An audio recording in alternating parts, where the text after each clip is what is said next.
Herculanum, 24 octobre 79.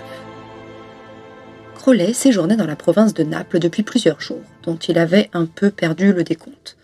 Venu au départ dans un but purement professionnel, l'accomplissement contractuel de tentations, la qualité du vin de Campanie lui avait pourtant vite rendu la contrée sympathique, avait émoussé la gravité de ses tentations et l'avait incité à prolonger indéfiniment son séjour, jusqu'à plus soif. Il en était toujours à faire le tour des vignobles, sous couvert d'étudier les plus aptes à corrompre l'humanité que l'alcool pouvait rendre à partir d'un certain taux d'alcoolémie, le vocabulaire pouvait venir à lui manquer. Les rendre pas gentils du tout. Sur lui-même, son effet était tout autre. Les ingurgitations de liquides divers avaient toujours des symptômes inénarrables qui égayaient grandement son quotidien de par leur remarquable imprévisibilité.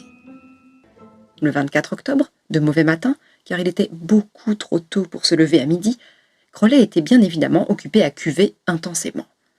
C'est jeté en travers de son clinaille, la toge en bataille et les cheveux froissés, qu'une pestilence impitoyable et trop familière le cueillit en le tirant de son abrutissement bienheureux. Les sels n'auraient pas fait mieux sur un mortel évanoui. Avec un gémissement grincheux, il claqua sa langue avec une grimace et tenta d'écarquiller les yeux pour s'assurer que son visiteur était bien celui qu'il devinait à l'odeur. La voix désagréable qui agressa ses oreilles confirma son intuition olfactive.